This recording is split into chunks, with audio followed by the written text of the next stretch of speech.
Hello folks, Tiso here. This is an update to my original guide on Zhongli. He got a lot of buffs in version 1.3 and now he's getting new artifact sets to make him even better in version 1.5. Oh, and did you know that 17% of my viewers are not subscribed? I usually don't mention these things, but apparently it helps if I remind the viewers from time to time. So if you enjoy these guides, then leave a like and subscribe. Also, do something with the notification bell thingy. It will help me out a lot.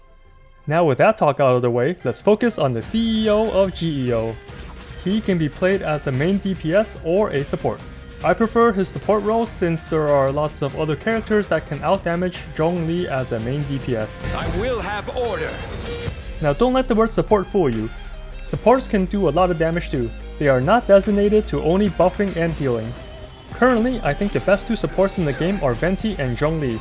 Venti does very good damage, crowd control, and supplies energy particles, while Zhongli makes your team more tanky and makes the enemy less tanky. Zhongli and Venti. I think there's something similar about those two. Wonder what it is. Anyways, back to Zhongli's role. He will still do damage as a support or main DPS. The difference is the amount of field time he gets. You want your main DPS to be on the field for a long time, doing constant damage with their normal attacks and abilities. Supports have a very brief field time. They mostly come in, use their 1 to 2 abilities, then swap back out.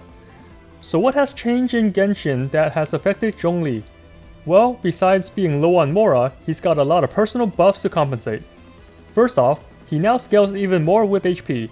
Before, only his burst had a HP scaling. Now his normal attack, charge attack, plunging attacks, and elemental skills all have HP scaling. Pretty much everything that does damage will do more damage than before. The other biggest change is to his elemental skill. Before, there's a trade-off between using the tap version and the hold version due to the long cooldown. The old version's tap will summon a pillar, while the hold version only gives you a shield. Now, the hold version will do both, so in 99% of situations, you will just want to hold the elemental skill instead of tapping it. He is also more resistant to interrupts while casting this Jade shield. Another big change is with his Jade shield's effect. Now, in addition to stopping all damage types, it will reduce enemy elemental and physical resistance by 20%. This is one of the few things that actually reduce enemies' physical resistance. This little debuff ends up being a 10 to 15% increase to your team's damage. Another change from patch 1.3 is the global buff to Geo Resonance. Now, the Geo shields absorb every type of damage. It also increases your damage by 15% when protected by a shield, and decreases the enemy Geo resistance. This is a much needed buff for Geo characters since there is no offensive elemental reactions with the Geo element. For Zhongli's case, his Jade shield debuff can stack with the Geo resonance. The last sentence of his skill description means it cannot stack with other Zhongli Jade shields in multiplayer, but it can still stack with the Geo resonance. If you don't believe me, let me show you. Here I am using Zhongli without the Geo resonance. My default pillar pulses does 396 damage.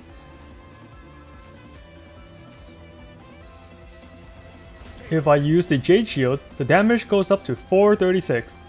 Here is also the range of his debuff aura. It's not that big, but you don't need to be touching the enemy either. Now let's look at this with the Geo resonance. We will see if there's a difference in damage with a normal shield versus Zhongli's Jade shield. Again, my normal pulses does 396 damage. When I gain a normal shield, the damage jumps to 449 from the 15% damage buff. Since I damaged Child, his Geo resistance has been decreased by 20%, so the pulses have increased to 493 damage. Now I will activate Zhongli's Jade shield. This makes the pulse to 538, which means the extra 20% Geo resistance shred from his Jade shield does stack. You can see the pulses return to 493 damage if the Jade shield aura is too far away. Does all these changes make my old guide obsolete? Not really. All the tricks, optimizations, and combos with his normal attack and burst will stay the same. The difference will be with his elemental skill. You will want to hold it from now on instead of tapping the skill. However, I will be updating his weapon and artifacts here since there has been several new items since December. Let's start with the weapons for his main DPS build. He can be played as a physical or Geo main DPS now. For physical, Crescent Pike is still the best in slot. It actually beats out Staff of Homa and the Primordial Jade Spear even at Refinement 1, but only at a tiny bit. The Crescent Pike ends up scaling better at higher refinements. Closely behind the Jade Spear is the Vortex Vanquisher. It thematically fits Zhongli, but it is not his best weapon. Deathmatch is slightly better than Blackcliff, so I'll put them here. The new Lithic Spear is both better and worse than Deathmatch. If you have 3 or 4 Liyue characters, then the Lithic Spear ends up being stronger than Deathmatch.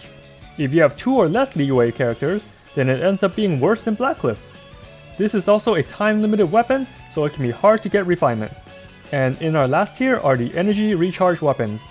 They do let Zhongli out more often, but as a main DPS, a lot of his damage will come from normal and charge attacks instead.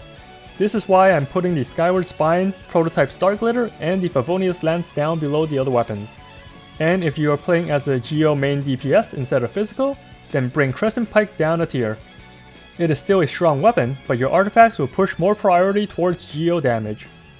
Now for his support weapons. For this build, the Staff of Homa is king. None of the other weapons even come close to it, even if you are above the 50% HP threshold. Next, we have the other non-energy recharge weapons. The Jade Spear and Vortex Vanquisher are not that good this time since you won't be able to build up their damage with normal attacks. As a support, you want Zhongli to swap in, use his abilities, then swap back out.